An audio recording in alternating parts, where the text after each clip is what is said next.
Rayon de majesté. Tout l'univers proclame ta grandeur. Oui, Jésus. Alléluia, alléluia. Glorifié par les anges prosternés. Tu es assis à la droite du Père. Oui, Jésus. Jésus, merveilleux nom, qui est semblable à toi, ô Dieu. Jésus, précieux nom, est digne d'hommage.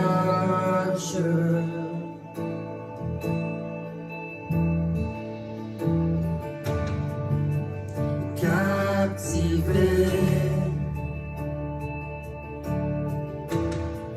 par l'éclat de ta beauté, vois-le, nos voix s'élèvent pour te rendre gloire. Chantons Jésus. Jésus, merveilleux nom, qui est semblable à toi, ô Dieu. Jésus, précieux nom, est digne d'hommage. Jésus, oh. Jésus, merveilleux nom, qui est semblable à toi, ô Dieu. Jésus, précieux nom, est digne d'hommage. Alléluia. Déclarons. Divin rocher, libérateur, prince de la paix, Dieu créateur, Fils bien-aimé, roi serviteur, Seigneur couronné, commencement, ultime fin, soleil levant, étoile du matin, Dieu tout-puissant, Dieu trois fois saint, sauveur vivant, maître souverain. Oh,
étoile du matin, Dieu tout-puissant,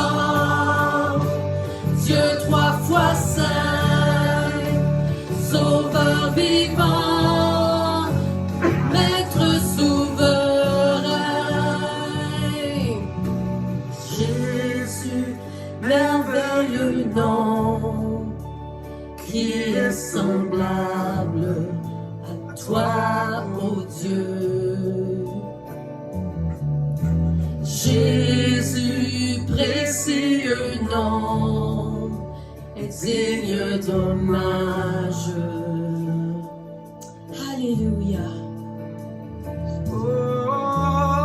Jésus, merveilleux nom, qui est semblable à toi, ô Dieu. Jésus, précieux nom, est digne d'hommage. Alléluia, alléluia. Oh oui, Seigneur, on te donne toute la gloire, Oui, Seigneur. Jésus. Alléluia, alléluia. Gloire, On célèbre ton grand nom, Jésus. Oh, merci, Seigneur. Merci, Jésus. Alléluia.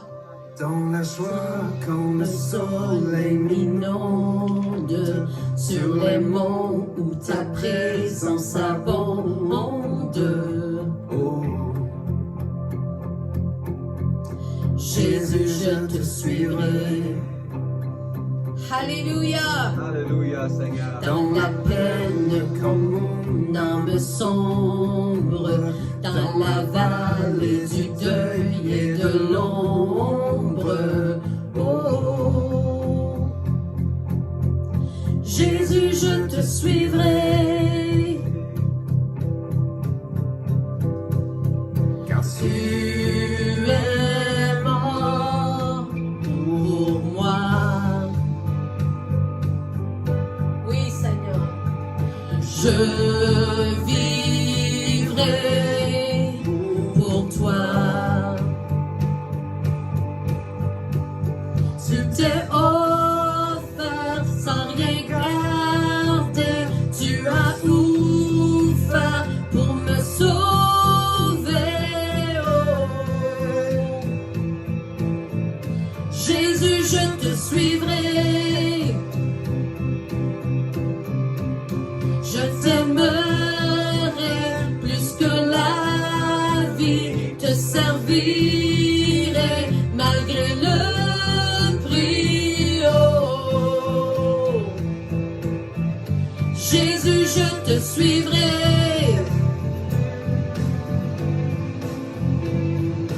Alléluia, Jésus. Oh. Quand ma foi est profonde, dans le doute, quand ma paix semble fondre. Oh. Jésus, je te suivrai. car tu mens pour moi. Tu es mort pour moi. Oui, Seigneur, merci.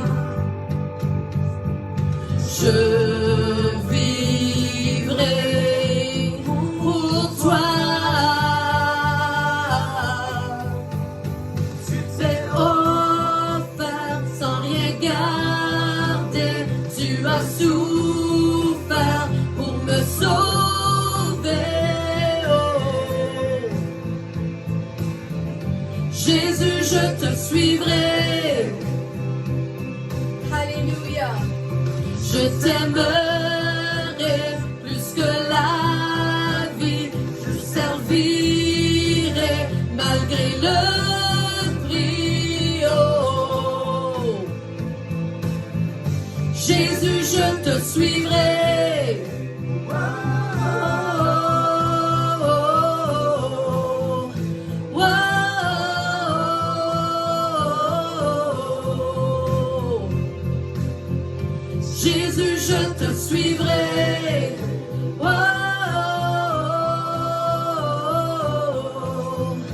oh, oh, oh. je te suivrai. Tu es mort pour moi, je suis ton Alléluia. Tu t'es mort pour moi. Oui, Seigneur. Je vivrai pour toi. Oui, Jésus.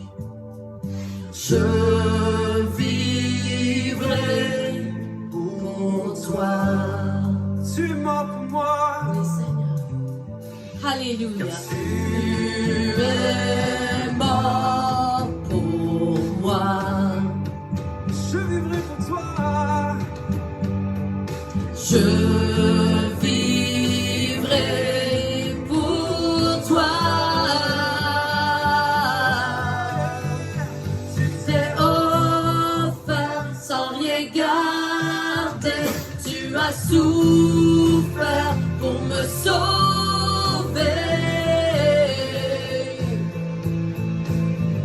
Jésus, je te suivrai. Je t'aimerai plus que la vie. Je servirai malgré le prix. Oh. Jésus, je te suivrai. Oh.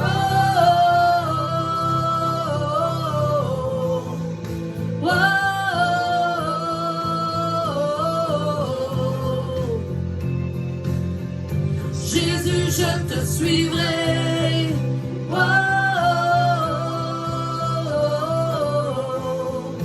oh, oh.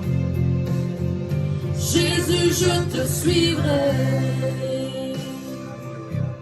Alléluia. Jésus, Oui, Jésus. je te suivrai. Je te suivrai pour toujours.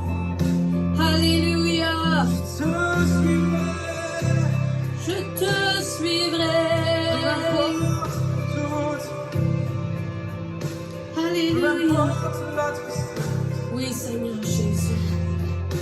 Jésus, je te suivrai. Oui, Seigneur.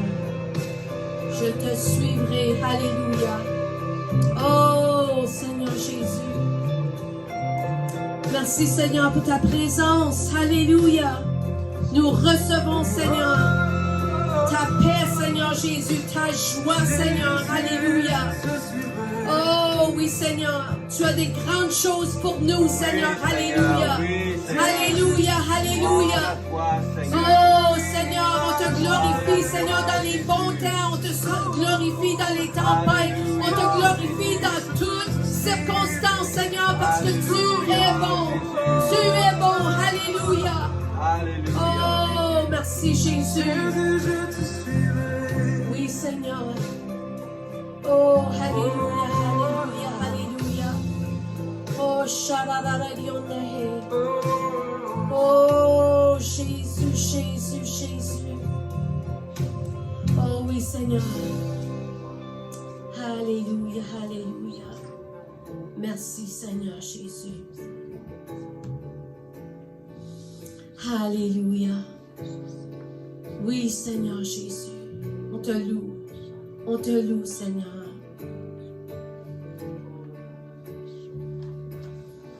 Jésus.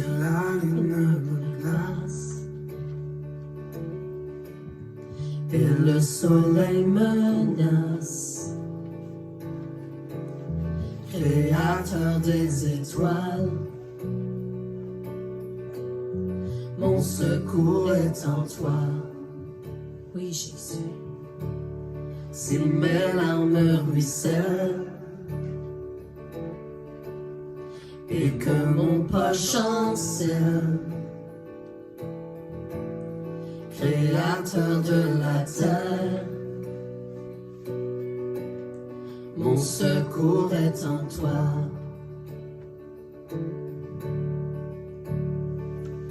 Je lève mes yeux vers les hauts sommets. Toi seul est mon Dieu. Je proclamerai, toi seul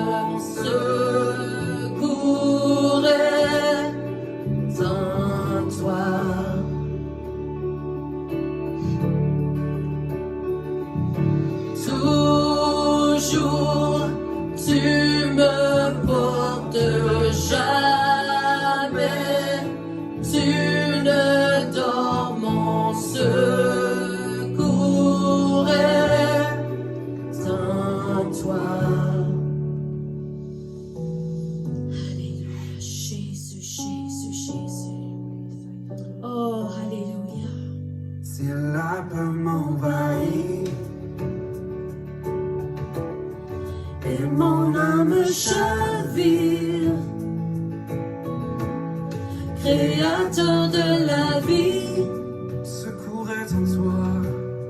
mon secours est en toi. Levons nos yeux.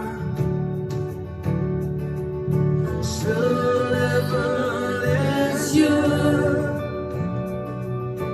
vers les hauts sommets. Toi seul, Toi seul est mon Dieu. Je proclamerai. Toi seul est ma force. Toi seul me restaure mon secours est en toi. toujours tu m'apportes. Toujours tu me portes, jamais tu ne dors, mon secours est en toi. Tu es mon espoir, Oui, Jésus. tu es mon refuge. Oui, Seigneur, tu es ma victoire. Oh, Jésus. Réfugié en toi. Tu es mon destin, Seigneur. Alléluia. Alléluia, Jésus. Merci Jésus. Oui, Seigneur. Ta victoire. Mon espoir, ton chemin, mon destin, ton salut, mon refuge, tout est en toi, ta victoire. Mon espoir, ton chemin, mon destin, ton salut, mon refuge, tout est en toi. Alléluia. Oh oui, Jésus. Tout est en toi, Dieu. Oh. Alléluia, Alléluia, Jésus. Gloire à toi, Seigneur. Victoire, mon espoir, ton chemin, mon destin, ton salut, mon refuge, tout est en toi, ta victoire, mon espoir, ton chemin, mon destin, ton salut, mon refuge, tout est en toi, ta victoire, mon espoir, ton chemin, mon destin, ton salut, mon refuge, tout est en toi, ta victoire, mon espoir, ton chemin, mon destin, ton salut, mon refuge, tout est en toi. Oh Jésus, Oui, Jésus, Alléluia, tout est en toi, Dieu. tout est Tu es mon en toi. abri, mon refuge, Oui, tu es mon Jésus, libérateur. Alléluia, mon Je ne Rédempteur. crains rien. Mon secours, alléluia. Tu es mon Dieu. Je suis en toi, Seigneur Jésus. Tu es mon appui. Oui, Seigneur, tu es mon appui. Oh, Alléluia. les maladies te sont soumises. Oui, Seigneur Jésus. Alléluia. Tu nous restaures, tu nous libères. Alléluia, Jésus. Tous les péchés te sont soumis. Oui, Seigneur. Oh, Le alléluia. mal s'enfuit devant toi. Oui, Jésus, il n'y a rien, Tu nous Seigneur. libères. Il n'y a rien, Seigneur, qui peut se tenir devant toi, Seigneur. Oh, Jésus, il n'y a pas de maladie, Seigneur. Il n'y a pas d'oppression, Seigneur. Il n'y a pas de dépression, Seigneur, qui peut se tenir devant toi. Oh, alléluia, Jésus. C'est en toi. Oui, Mon Jésus. essor, Dieu. Tu me libères. Oui, Tout est en toi.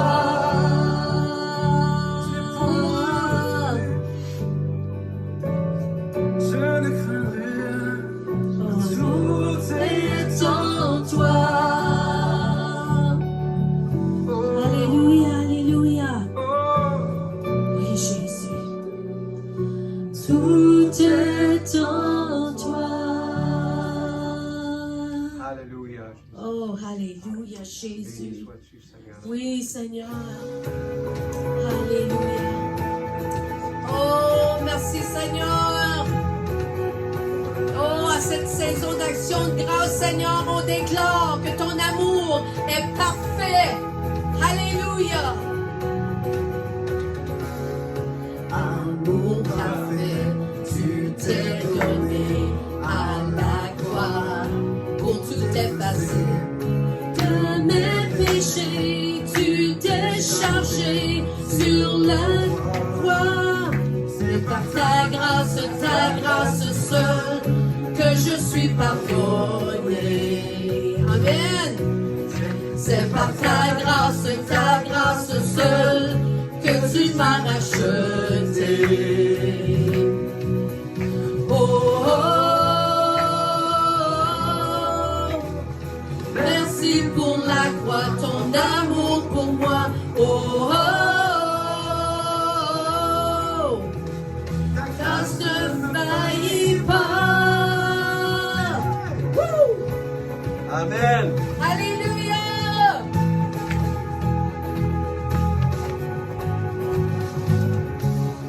Rien ne pourrait me justifier, ton pardon est immérité.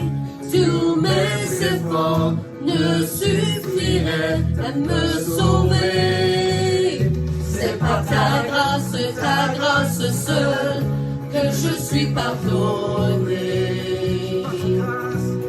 C'est par ta grâce seule, car tu m'as racheté. Oh, oh, oh. Merci pour la croix, ton amour pour moi. Oh, oh, oh. Ta grâce ne faillit pas. Oh, oh, oh. Merci pour la croix, ton amour pour moi. Oh, oh, oh. Ta grâce ne faillit pas.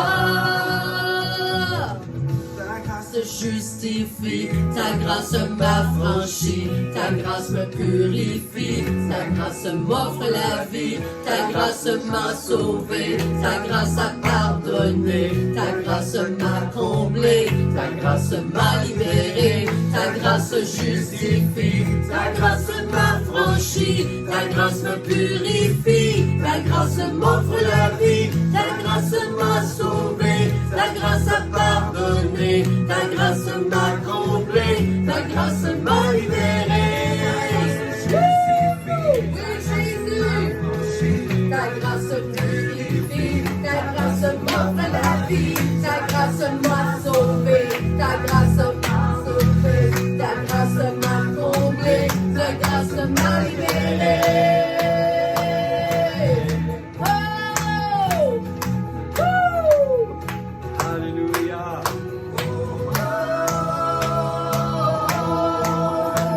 Ta grâce me faillit pas. Oh, alléluia, Merci, Seigneur. Jésus. Oui, Oui, Seigneur. Seigneur, on te Alléluia. remercie, Seigneur. Alléluia.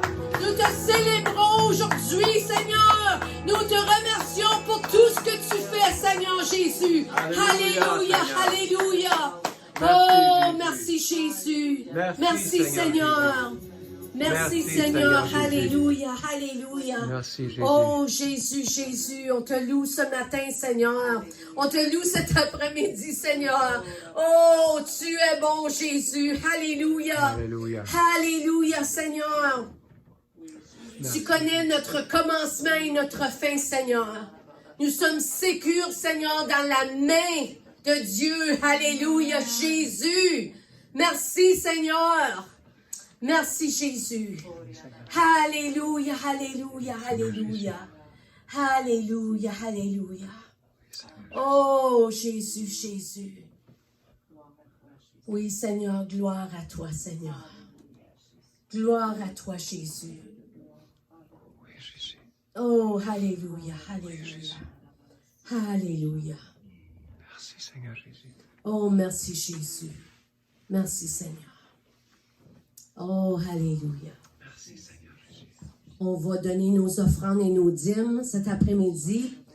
Merci Seigneur pour tout ce que tu nous donnes. Et on te donne Seigneur, parce que tu nous as premièrement donné Seigneur. Tu nous as donné ton Fils unique. Et quiconque le reçoit et croit qu'il est ressuscité des morts, la parole nous dit que nous sommes sauvés. Wow! Quel beau cadeau, Seigneur, qui vient du ciel, Jésus. Pour savoir qu'on va avoir, Seigneur, la vie éternelle avec toi, Seigneur Jésus. Merci, Seigneur. Il n'y a pas de meilleur cadeau qu'on peut recevoir sur cette terre que ça.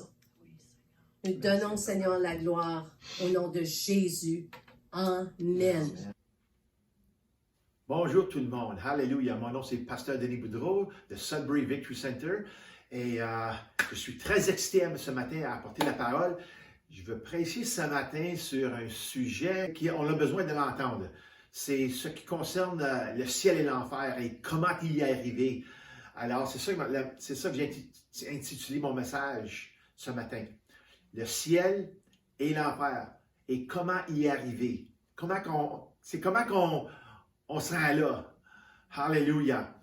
Je vais vous demander une question. As-tu déjà été dans un endroit, une vacance, où c'était une place de détente, une place où tu relaxes et tout est beau, soit c'est pittoresque, puis tu regardes alentour, puis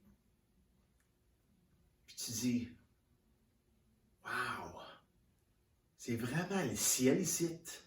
Et je pourrais rester ici tout le temps, je pourrais vivre ici. On est dans un endroit luxueux, surplombant la nature à son meilleur et on conclut d'une manière dans notre cœur que c'est le ciel. Pensez à ça une minute. Je veux dire que tout ce que vous regardez alentour travaille à l'intérieur de ton cœur et un grand sentiment de paix et de sérénité. Un endroit que dans toute réalité, tu ne veux pas quitter. As-tu déjà été dans cette situation-là? Moi, j'ai été souvent, mais il y en a du monde qui ne comprennent pas ce que vraiment est le ciel. Alors, ils vont décrire, avec ce point de référence-là, ils vont décrire cette situation qu'ils sont dedans, dans leur détente, où ils relaxent, que c'est une place qu'on appelle le ciel. Alléluia. Maintenant, je veux regarder à quelque chose d'autre. Laisse-moi poser une autre question. As-tu déjà été dans une situation, que ce soit pour une courte ou une longue période de temps, où tu as conclu d'avoir vécu ou traversé ou passé à travers qu'est-ce que tu appelles l'enfer? Je veux dire, de ton point de vue, de ta situation de vie, était absolument le plus pire des cas. Ça veut dire que j'essaie de vous dire, de te dire ce matin, c'est que tu étais à travers de quelque chose que tu ne veux jamais retourner. Pour toi, c'était l'enfer. Je veux dire, c'était si mal que même les autres ont réagi avec horreur. Je n'essaierai même pas de créer un scénario ce matin d'une situation comme ça parce que c'est vraiment à chaque personne de savoir qu'est-ce qu'ils vont à travers. Mais raison pour ces deux questions ici, c'est de vraiment faire ressortir ce matin ce que sont le ciel et l'enfer et à quoi vraiment ça ressemble. Parce qu'on a toutes nos idées personnelles. Il y en a qui ne croient même pas qu'il y a un ciel, mais il y en a qui ne croient même pas qu'il y a un enfer. Mais ceux qui croient qu'il y a un ciel, on va aller, quand je vais mourir, je m'en vais au ciel. Ou bien, il y en a qui disent, moi, si mes amis sont en enfer, moi je m'en vais là aussi parce que ça va être un gros party, je vais être avec mes amis. Alors, il y en a du monde qui ont une idée qu'il y a un ciel et un enfer. Alors, c'est ça que je veux regarder à matin. Parce que nous voyons seulement ce que nous pouvons voir avec nos yeux naturels. OK? Mais je crois aujourd'hui que Dieu, par son Saint-Esprit, par l'Esprit de Dieu, il veut nous montrer ce que le ciel et l'enfer ont vraiment l'air à travers sa parole. Alors, il faut vraiment regarder la parole de Dieu pour voir qu'est-ce que Jésus ou qu'est-ce que la parole de Dieu nous dit, ce qui concerne le ciel ou l'enfer. Mon intention n'est pas de minimiser ton expérience. Tu as expérimenté quelque chose de merveilleux. Et puis tu te dis, ça c'est le ciel. Je ne suis pas ici pour minimiser ça. Puis même si tu as été à travers des choses qui ont été très dures, puis tu as décrit ça comme l'enfer, je ne suis pas ici pour minimiser ça. OK? Je veux juste te montrer à travers la parole ce que vraiment, qu'est-ce que la Bible décrit l'enfer et comment la Bible décrit le ciel. OK? Mais je suis sûr que ce que tu as vécu était légitime, mais je crois qu'il y a peut-être une réalité dont tu n'es peut-être pas au courant. Alors, c'est ça mon message ce matin. Je veux regarder à ce sujet-là, le sujet du ciel et de l'enfer. Je suis pleinement conscient que la plupart des gens n'ont pas vu à quoi ressemble vraiment le ciel et l'enfer. Nous vivons et nous mourrons sur cette terre sans aucun point de référence, parce que l'enfer est une place différente que ce qu'on vit sur la terre, et le ciel la même chose. Il y a beaucoup de choses aux deux places où lesquelles nous ne pouvons pas rapporter immédiatement, où on n'a pas de rapport ici sur cette terre. Notre seule source, cependant, c'est à travers le prisme de la parole de Dieu. Et c'est ça que je veux regarder. Alléluia. Alors, commençons par l'enfer. Et pour aucune autre raison que c'est ainsi que c'est comme ça que nous commençons dans cette vie. Nous sommes nés dans le péché, séparés de la connaissance et de la présence de Dieu, et notre destination naturelle, à moins que ça change, à moins qu'on tourne nos yeux envers Jésus, mais à moins que rien change dans notre vie, on va comme qu'on veut, individuellement, indépendant de Dieu, notre destination, c'est pas une bonne destination, c'est l'enfer. Et ça, c'est pas un sujet qui est très populaire, et c'est pas un sujet que je prends à la légère. C'est vraiment un message qui est sérieux. Alléluia. Vous voyez, la Bible dans Romains 3, 23 nous dit, la deuxième partie dit que tous ont péché et sont privés de la gloire de Dieu. C'est très simple, la Bible, il n'y a pas toutes sortes de destinations, il y a juste deux destinations dans notre vie. Soit qu'on va au ciel ou on va à l'enfer. Décrire l'enfer d'une manière la plus simple serait comme ceci. C'est une séparation totale de la présence de Dieu. Savez-vous que sur cette terre, même si vous n'êtes pas conscient, même si tu ne sais pas qu'est-ce qui se passe, il y a toujours une présence du Saint-Esprit, une présence de Dieu sur cette terre globalement. Si ce ne serait pas de la présence de Dieu, il y aurait une noirceur que tu pourrais, qui serait tangible, une noirceur qui serait, tu pourrais automatiquement, tu saurais tout de suite qu'il y a quelque chose qui n'est pas bon.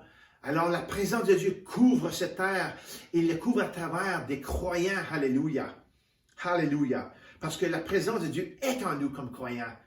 Ça, c'est la bonne nouvelle. Alléluia. Et dans cette séparation, quand on est totalement séparé de Dieu à la fin de notre vie, OK, il y a aussi un feu éternel dans lequel ceux qui y sont jetés seront tourmentés.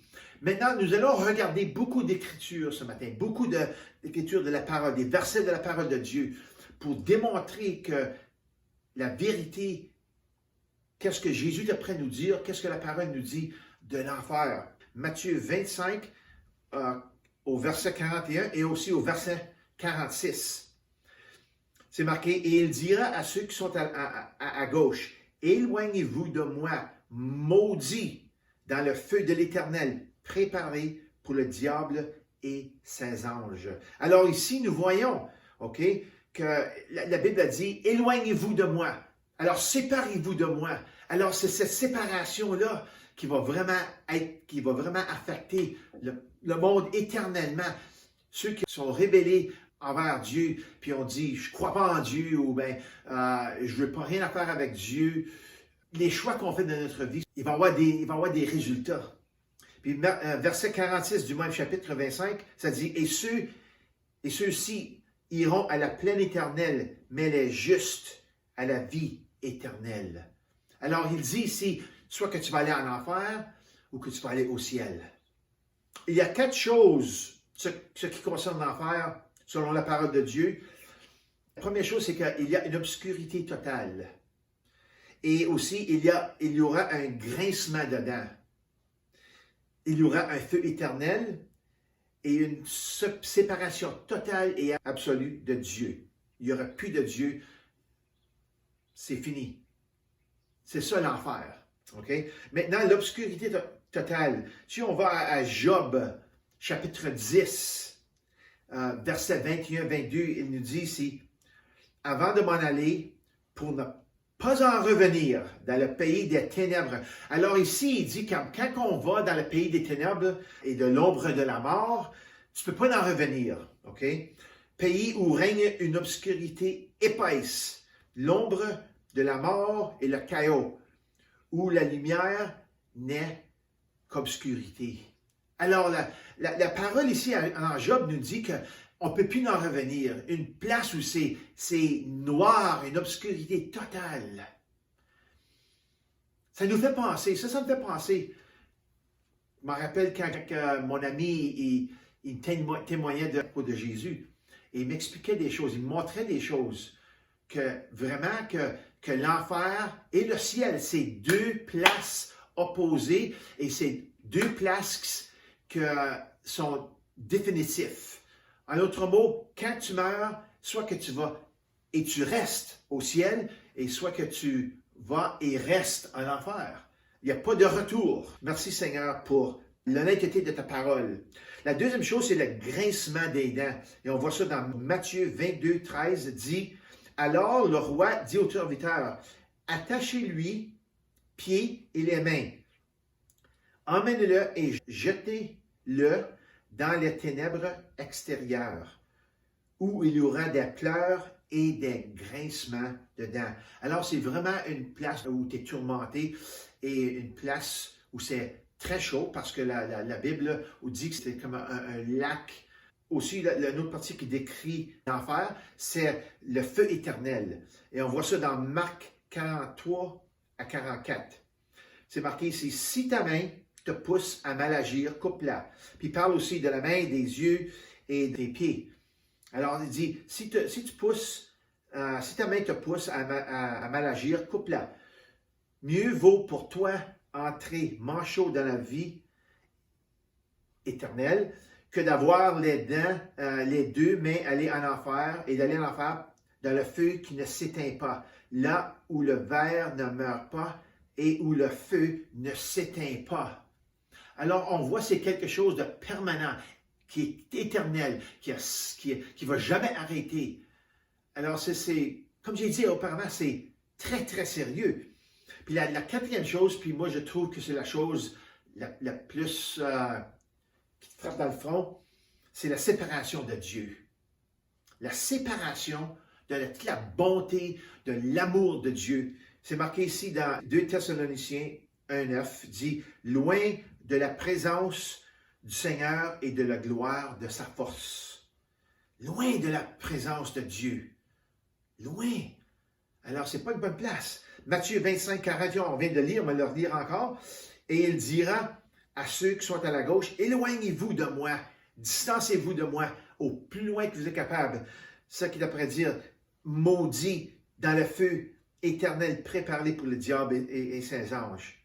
Alors, il a été dit que l'enfer, après toutes ces écritures-là, il a été dit que l'enfer est un endroit où tous tes péchés impénitents sont amplifiés, rendant ta demeure éternelle invivable. Imagine-toi une place où tu es tourmenté jour et nuit sans arrêt. Il faut regarder ça et vraiment y penser. Alors, je veux prêcher quelque chose ce matin qui n'est pas populaire. Et ça, c'est à propos de l'enfer. Alléluia. Mais aussi, on parlait du ciel. Tu ne meurs jamais et tu vas souffrir dans les tourments des flammes. Regardez une petite histoire. Je vais vous lire une petite histoire dans Luc, chapitre 16, de 20 à 25. Il disait, un pauvre homme du nom de Lazare était couché devant son portail, couvert d'ulcères. Il aurait bien voulu se rassasier des miettes qui tombaient de la table du riche. Cependant, même les chiens venaient licher ses ulcères. C'est pas une bonne situation pour ce gars-là. Plein d'ulcères, puis les chiens viennent licher ses ulcères. Le pauvre mourut et fut porté par les anges auprès d'Abraham. Le riche mourut aussi et fut enterré. Dans le séjour des morts, en proie à une grande souffrance, il leva les yeux et vit de loin Abraham avec Lazare à ses côtés. Il s'écria, « Père Abraham, aie pitié de moi et envoie Lazare pour qu'il trempe le bout de son... » Écoute comment il décrit ça ici. « Envoie Lazare pour qu'il trempe le bout de son doigt dans l'eau afin de me rafraîchir la langue. » Il n'y a pas grand d'eau sur le bout de la langue, c'est pour ça. Juste un petit peu d'eau pour lui, pour l'homme riche, ça aurait été peut-être quelque chose qui aurait pu le rafraîchir. Il dit, parce qu'il dit ici, « Quand je souffre cruellement dans cette flamme. » Abraham répondit, « Mon enfant, souviens-toi que tu as reçu tes biens pendant ta vie et que Lazare a connu les maux pendant le ciel. Maintenant, il est consolé ici et toi, bien tu souffres. » Alors, la vie de l'homme riche et de Lazare, c'est vraiment une manière de voir. On voit ici que Lazare, dans cette histoire, Lazare a souffert sur cette terre, mais maintenant il est dans la gloire avec Abraham et avec Dieu. On voit ici l'homme riche, il a vécu sa vie avec du luxe, avec toutes sortes de bonnes choses. Puis maintenant, c'est l'opposé est arrivé. L'homme riche, il n'avait pas donné sa vie à Dieu. Il n'était pas un homme pieux. Et alors, on voit ici que lui, il était prêt à souffrir éternellement. Ça décrit l'enfer ici. Pourquoi cela doit-il être ainsi? Parce que Dieu et le péché ne peuvent pas cohabiter. Vous voyez, Dieu ne peut pas être dans la présence de l'enfer, de péché.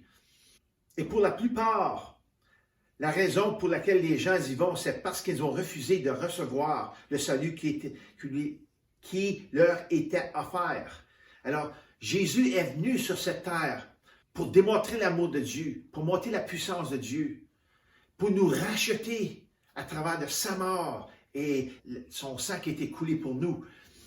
Et maintenant, nous comme croyants, nous faisons la même chose que Jésus a fait. Alors, c'est nous qui évangélisons le monde. Alléluia. Ça peut être expliqué dans ces versets-ci, ok? Ce qu'on vient de dire à propos du Dieu et le péché. Jean 3, 16 et 19 dit, « En effet, Dieu a tant aimé le monde. » Et je vais expliquer ce que ce mot « tant aimé » veut dire. Pour moi, j'ai médité sur cette partie du verset, ça fait longtemps. Et je l'ai expliqué souvent, que tant aimer le monde, ça veut dire que Dieu ne peut pas aimer le monde plus qu'il aime. C'est comme Dieu aimait à son maximum le monde, sa création, l'homme, celui qui a créé. OK?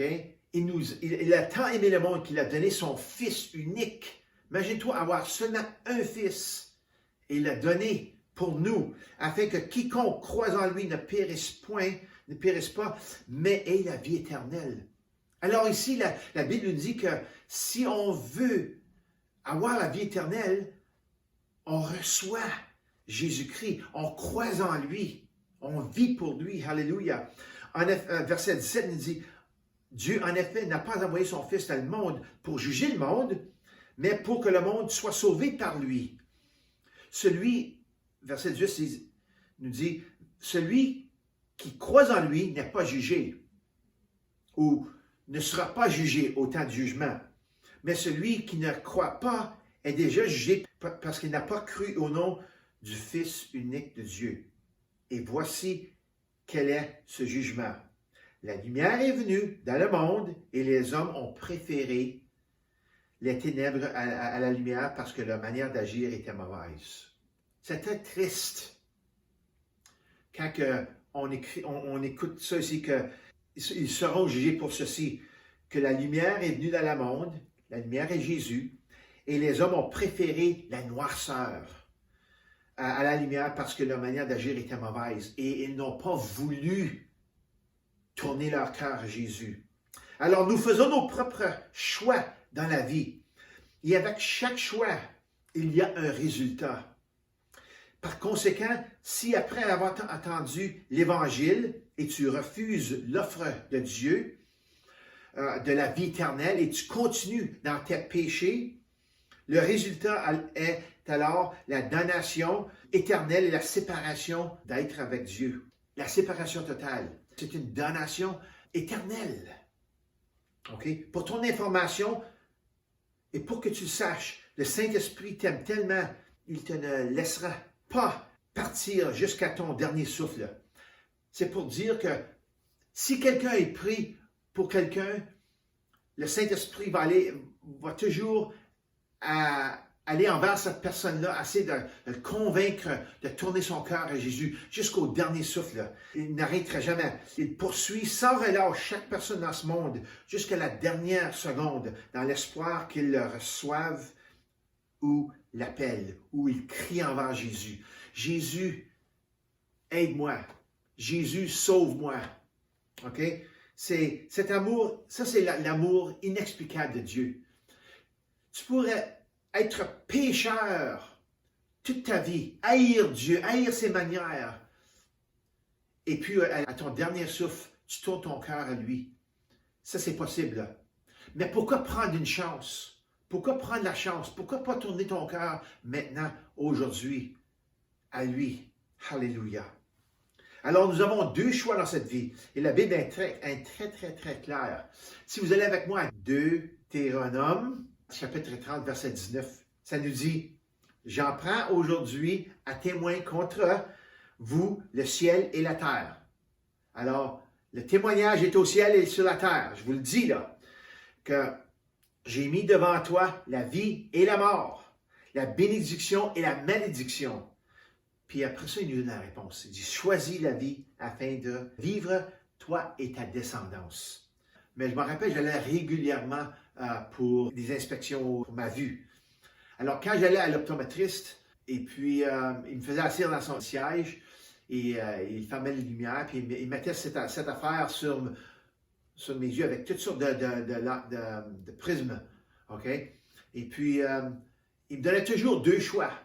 Il dit, c'est sur cette barre-là ou celle-ci? Celui-là ou celui-là?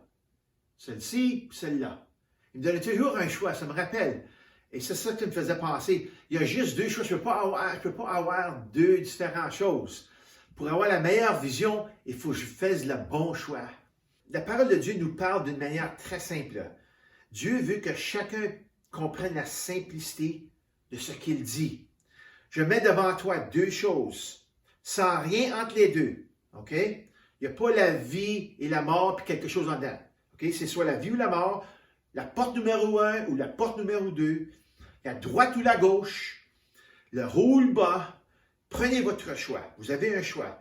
Et Dieu étant si bon, nous donne la réponse. Il dit, choisis la vie. Choisis la bénédiction. Alléluia.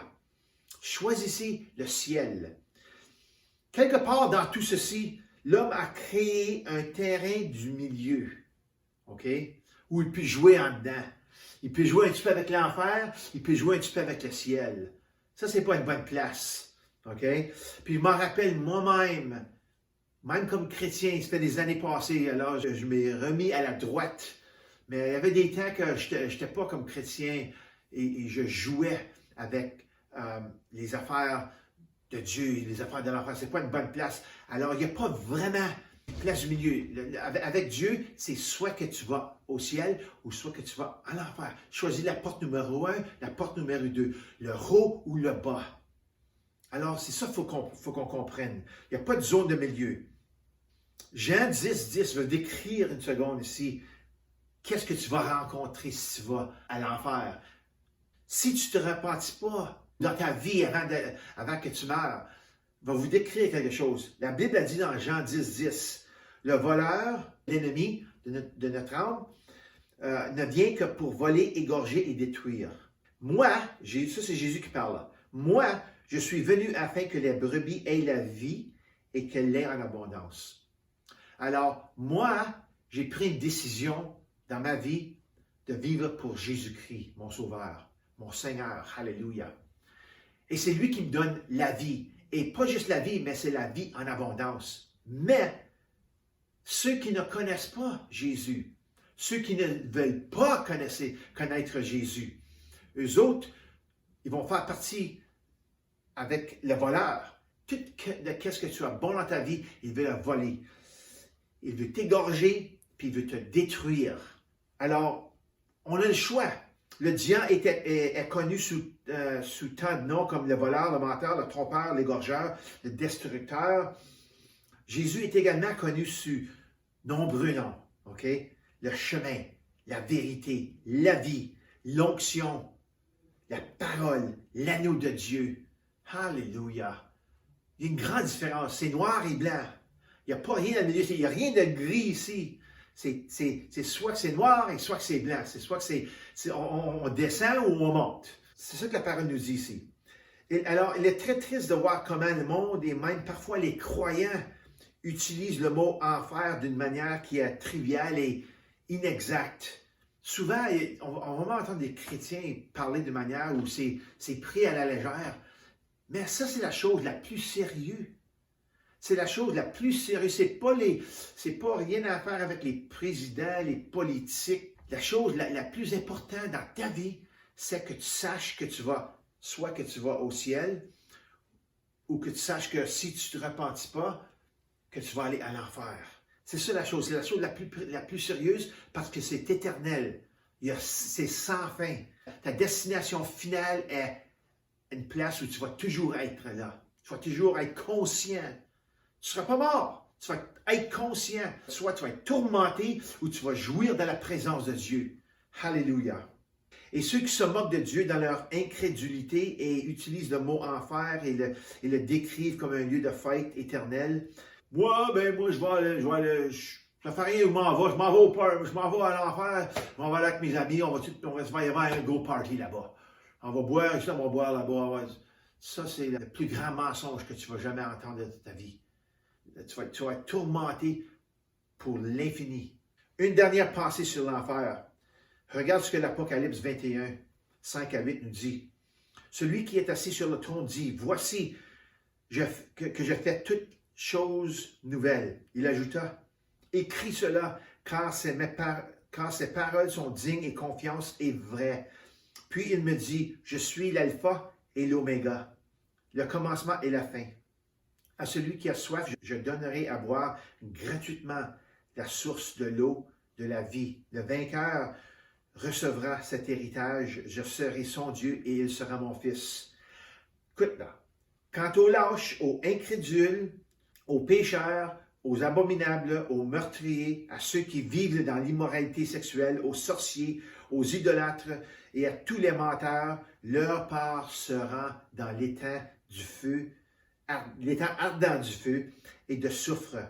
Ça, c'est la seconde mort. Seigneur, je te remercie pour cette partie ici que tu nous montres, tu nous ouvres nos yeux, Seigneur. C'est sérieux. C'est éternel. Comment qu'on va décrire le ciel? Quoi ça a l'air? Maintenant, on va prendre un chiffre. Là. Je vais mettre un sourire dans mon visage parce que l'explication du ciel la plus simple est la suivante. C'est d'être dans la présence de Dieu dans sa plénitude. Ce qui en fait donc un endroit où il n'y a ni péché ni tentation. Imagine-toi une place où il n'y a pas de péché, qu'il n'y a pas de tentation. Tu ne seras jamais tenté de faire quelque chose parce que le diable, c'est lui qui tente. La Bible dit que Dieu ne tente pas personne. Il met à travers des épreuves. Mais c'est le diable qui nous tente à faire chaque chose dans ce monde-ci qui sont contre Dieu. Alors, ça ne sera plus là, ça. Alléluia. La plénitude de l'amour et de la vie sera notre expérience éternelle. Alléluia, on peut se réjouir dans ceci. Nous en profitons ici en partie sur cette terre. Savez-vous ça, comme chrétiens, nous pouvons commencer à en partager ici, à en profiter ici. Mais au ciel, il n'y aura pas de perturbation ou de diminution de quoi que ce soit de Dieu. Alléluia.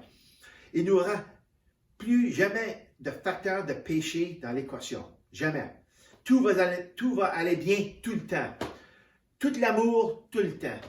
Pas de maladie, pas de malaise, pas de COVID, pas de cancer, pas de maladie mentale, pas de démon ou de diable. Alléluia. C'est tellement génial que personne ne peut le décrire ou le démontrer. Wow! C'est beau ça! Alléluia. Maintenant, nous n'avons pas besoin d'attendre d'arriver au ciel, savez-vous ça, pour se réjouir dans la bonté et dans l'amour de Dieu. L'une des raisons pour laquelle Jésus est venu était de nous donner accès à tout qu'il y a dans le ciel. C'est ça que Jésus a fait. Il est venu pour nous sauver, pour qu'on puisse commencer à expérimenter les choses du ciel, ici, sur cette terre. Un petit apéritif, une petite prévue de qu'est-ce qu'il y a grand dans le ciel. Alléluia. Grâce à Jésus, nous pouvons savoir ce que c'est vraiment d'aimer comme Dieu aime et de vivre comme il a vécu. La vie sur cette terre ne doit pas être dénuée de sens. Il est venu nous donner un nouveau destin, une nouvelle perspective. Et ça, c'est la perspective du ciel. Ça, c'est la perspective de la parole de Dieu en nous. Alléluia. On peut vivre selon ce que la parole nous dit. Jésus nous dit en Jean 10, on vient de le lire, il est ici pour nous donner la vie et la vie en abondance. Il est venu pour nous donner ses yeux et ses oreilles, savez-vous ça? Afin que nous puissions voir et entendre ce qu'il voit et entend. Savez-vous que Jésus était toujours en communication avec le Père? Alléluia! Et à travers le Saint-Esprit qui était en lui, il vivait par le Saint-Esprit, il vivait sur cette terre comme un homme, mais avec la plénitude du Saint-Esprit en lui. Alors, il y avait toujours une communication du ciel et Dieu lui dirigeait pour qu'il vive sa meilleure vie, pour que le monde soit béni de cette vie qu'il avait en lui. Tout le monde alentour de lui, qui passait alentour de lui, avait la possibilité d'être béni. Alléluia! Alors, nous pouvons expérimenter, faire l'expérience du paradis ou du ciel sur cette terre en croyant en lui et comme nous permettons à Jésus, il faut le permettre, de nous changer à l'intérieur vers l'extérieur. Alors Jésus est venu nous changer qu'est-ce qui est en dedans. Alléluia. Lorsque nous venons à Jésus pour la première fois, le ciel peut sembler un peu petit. Mais à mesure que nous grandissons en lui et dans sa parole, le ciel devient plus grand et plus clair. Alléluia. Alors le Seigneur veut nous montrer des choses. Il veut vraiment nous montrer ce que est le ciel. Même si on n'est pas là, on va avoir au moins un point de référence à travers sa parole. Alors nous comprenons davantage et notre foi en lui agrandit. Nous commençons à agir comme lui, en faisant ce qu'il a dit que nous pouvons faire. Nous apprenons à croire et à recevoir au-delà de son avènement, de sa mort et de sa résurrection. Jésus est venu pour un petit temps court. Mais maintenant, nous pouvons agir comme lui, même s'il est parti, parce qu'on a son Saint-Esprit en nous. Alléluia. Nous marchons maintenant sur les traces et dans son autorité déléguée. Et c'est là que la terre commence à ressembler au ciel. Ma fille m'a dit qu'elle est bénie d'avoir marché dans la bénédiction dans toute sa vie, jusqu'à maintenant. Ma fille Mélanie, elle nous a dit ça. Elle dit, elle marche dans les bénédictions de Dieu. Alléluia. Depuis qu'elle a 4 ans. Quand elle a donné sa vie au Seigneur. Regarde ce que Jean 14, 12 nous dit. Ça, c'est Jésus, ça, c'est les paroles même de Jésus. OK? En vérité, ça veut dire que, je vous dis ça en pure vérité. Je vous le dis, celui qui croit en moi fera aussi les œuvres que je fais. Celui, ça, c'est une personne. OK? Ça, c'est une personne. Pas l'Église au complète. Ça, c'est chaque personne dans l'Église. OK? Ça, c'est pas l'Église combinée ensemble. Ça, c'est une personne de l'Église qui peut faire les choses que Jésus a faites. Puis c'est pas juste moi, c'est pas juste toi, c'est tout le monde. OK? Et il en fera même de plus grandes. Imagine-toi tous les miracles que Jésus a faites, toutes les guérisons que Jésus a faites, toutes les choses que Jésus a faites pour que le monde le voie. C'est ça que les foules, la Bible dit que les foules marchaient avec Jésus parce qu'ils voyaient les miracles qu'il faisait. Alors Jésus était juste ici, faisant des miracles pour 3 ans, 3 ans et demi, alentour de 3 ans et demi. Alors nous, on a la chance de en faire encore plus. Alors voyez ce que Jésus nous dit dans cette parole. On peut expérimenter le ciel en faisant tous ces miracles. Marc 16 nous dit ici, versets 15 à 18, « Elle est dans le monde entier, proclamer la bonne nouvelle à toute la création. Celui qui croira et qui sera baptisé sera sauvé, mais celui qui ne croira pas sera condamné. » Maintenant, regarde ceci. « Voici les signes qui accompagneront ceux qui auront cru. En mon nom, » alors on ne fait pas ça dans notre force, dans notre puissance, dans notre pouvoir. On fait ça dans le nom de Jésus, dans l'autorité déléguée. En mon nom, ils pourront chasser des démons, parler de nouvelles langues, attraper des serpents, et s'ils boivent un breuvage mortel, celui-ci ne leur fera aucun mal. Ils poseront les mains sur les malades, et ceux-ci seront guéris. C'est ça que Jésus a fait. Et c'est ça que Jésus dit qu'on peut faire quand on vient à lui, quand on croit en lui sans doute. Et comme qu'on mature, ça n'arrive pas instantanément. Tu as encore beaucoup de choses à apprendre. Mais c'est pour dire qu'on peut le faire. C'est juste à nous de grandir, d'avoir une croissance rapide dans notre vie. Alléluia. Nous descendons le ciel sur cette terre en détruisant les œuvres du diable. Et il nous donne le pouvoir de le faire. C'est ça la vraie joie. Regardez ce que Actes chapitre 1, 8 nous dit. Ça, c'est juste avant que Jésus monte. Ça, c'est après qu'il était ressuscité. C'est au moment où il est prêt à monter. Mais vous recevrez une puissance lorsque le Saint-Esprit viendra sur vous et vous serez mes témoins à Jérusalem, dans votre petite ville, dans la Judée, dans votre plus grande région, dans la Samarie, dans encore une plus grande région, et jusqu'aux extrémités de la terre. OK? Alors, il nous donne la puissance de le faire. Puis Luc 10, 19 nous dit aussi que « Voici, je vous ai donné le pouvoir de marcher. » Ici, on a la puissance qui est explosif, le dynamus. Et maintenant, nous avons ici l'exousia. C'est un mot, pour le mot pouvoir ici, veut dire que c'est une autorité déléguée. On a l'autorité d'user le nom de Jésus. Jésus nous dit, vous avez le droit d'utiliser mon nom parce que vous appartenez à moi. Okay? Je vous ai donné le pouvoir de marcher sur les serpents et les scorpions, qui parlent des diables et des démons, et sur toute la puissance de l'ennemi, ou sur toute la puissance du diable, et rien ne pourra vous nuire. On peut réjouir dans ceci. Le verset après, verset 20 dit qu'il se réjouissait là-dedans. Puis Jésus dit, réjouissez pas dans ce fait-là. Réjouissez que votre nom est écrit dans le livre de la vie. Alors, mais on peut se réjouir quand même, juste pour dire que, wow, Seigneur, tu nous as donné la puissance qu'on peut vivre notre vie sur cette terre en utilisant ton nom. Tu nous as donné l'autorité déléguée d'utiliser ton nom pour descendre le ciel sur cette terre. Ça, c'est des nouvelles merveilleuses. Alléluia. Alors, à quoi ressemble le ciel? Je ne sais pas, vraiment. Je ne sais pas, je n'ai jamais été au ciel. Mais je sais une chose ou deux à propos de cet endroit. Selon Jean 14, 2, j'ai un manoir sans hypothèque. La pleine présence de Dieu sera là. Jésus sera là, dans sa chair glorifiée. Tous les saints seront là. Pierre, Jean, Jacques vont tous être là. Abraham va être là. Isaïe va être là. Oh, ils seront tous là. Noé va être là. Ils vont tous être là. Tous ceux qui étaient serviteurs de Dieu, ceux qui avaient mis leur foi en Dieu, seront là. Alléluia. un fleuve pur d'eau, de vie, limpide comme du cristal, provenant du trône de Dieu et de l'agneau. On voit ça dans Apocalypse 22, 1. OK? Ça nous dit qu'il va y avoir un fleuve de pure d'eau de vie. Ça va être quelque chose à voir, ça.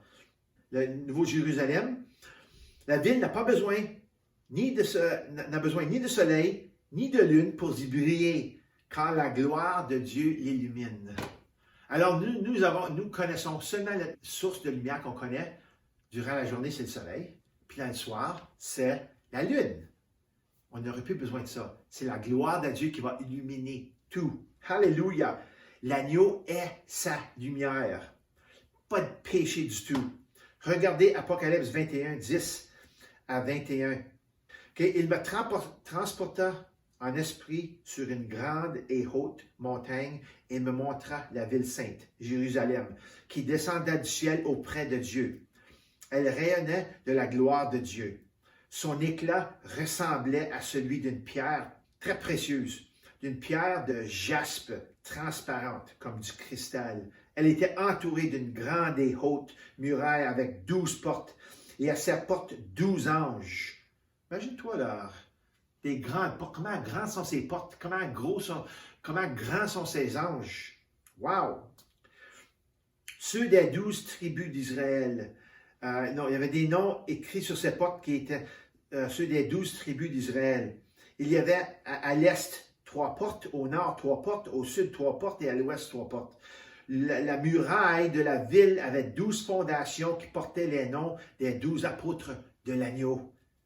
Celui qui me parlait avait pour mesure un roseau d'or afin de mesurer la ville, ses portes et ses murailles. Il va décrire la grandeur maintenant. La ville avait la forme d'un carré et sa longueur était égale à sa largeur.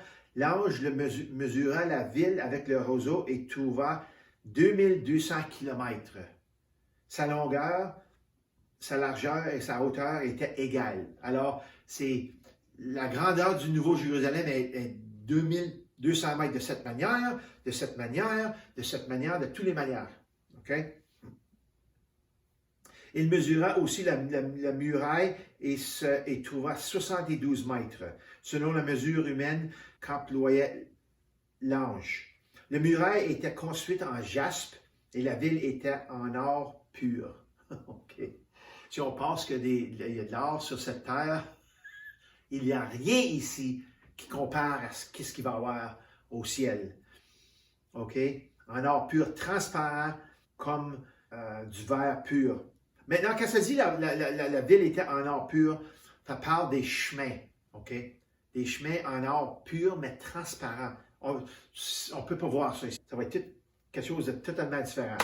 Les fondations de la muraille de la ville étaient ornées de pierres précieuses de toutes sortes. La première fondation était ornée de jaspe, la deuxième de saphir, la troisième de chalcédoine, la quatrième d'émeraude, la cinquième de sardoine, la sixième de cornaline. Après ça, il y avait les chrysolites, du béryl, de topaze, du chrysopras, de l'hyacinthe, de l'améthyste. Okay? Il y avait 12 portes, il y avait ces choses-là. Les 12 portes étaient 12 perles. Chaque porte était faite d'une seule perle. Okay? Ça, on ne peut pas commencer à décrire, on ne peut pas commencer à mettre ça dans notre pensée, dans notre esprit, comment que ça a de l'air. C'est pour ça qu'on n'a pas de rapport, mais je vais vous dire que c'est beau, beau, beau, beau, beau. On va tout être bouche bée quand on va être là au ciel. Alors voilà, c'est à toi si tu le veux. La vie maintenant en Jésus ici sur cette terre et plus tard au ciel, où une semblance de vie et une séparation éternelle avec Dieu dans un endroit désigné, appelé l'enfer ou l'étang de Dieu. On a le choix ici. Si tu veux faire partie de ce que je viens de décrire, ce qui est au ciel, tu reçois Jésus-Christ. Tu tournes ton cœur envers lui.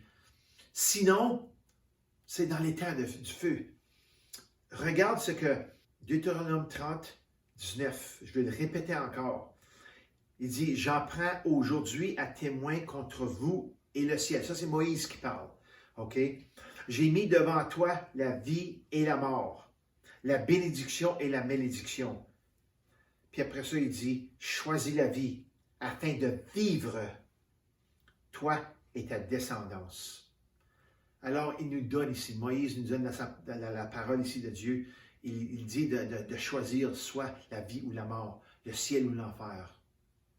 Alors, pourquoi l'importance pour moi dans ma vie de savoir ces choses? Nous sommes sur cette terre pour un moment, puis on meurt. Et après, si ce que j'ai dit est vrai, tu vivras éternellement dans une place ou l'autre place. Et parce que je sais que l'ennemi aveugle les gens et lui disent, « Ah, moi, je suis bon, j'ai jamais volé de personne, j'ai jamais fait ci, jamais fait ça, je suis allé à la messe toutes les semaines, j'ai jamais tué personne. » Des affaires comme ça. Sûrement, je vais aller au ciel parce que nous sommes tous ses enfants. Mais Romains 3,23 nous dit, car tous ton péché, ils sont privés de la gloire de Dieu. Et Romains 9 et 10 nous dit ceci, c'est ton choix. Il dit, si tu confesses de ta bouche le Seigneur Jésus, et si tu crois de ton cœur que Dieu l'a ressuscité de mort, tu seras sauvé. C'est ton choix. C'est pas quelque chose que c'est pas un héritage de ta famille. C'est chaque personne, faut qu'il fasse son choix. Alors prions. Oui, Seigneur Jésus, je sais que je suis un pécheur. Ta parole est la vérité. Alors je crois dans mon cœur et je déclare avec ma bouche que tu es sauveur et que tu as ressuscité des morts. Je veux que tu sois le Seigneur de ma vie et je me détourne de mes péchés. Alléluia. Merci Seigneur. Car maintenant je suis sauvé et j'ai la vie éternelle. Alléluia. Amen. Que le Seigneur vous bénisse. Et j'espère que vous méditez sur qu'est-ce qu'on a parlé aujourd'hui. Parce que la parole est très claire et la parole est la vérité de Dieu. Si ce que je dis est vrai et je crois que c'est vrai, il y a deux places. Alors faites le bon choix aujourd'hui. Alléluia. Alors soyez bénis et j'espère de vous voir vendredi saint. Alléluia. Au nom de Jésus. Amen. Amen.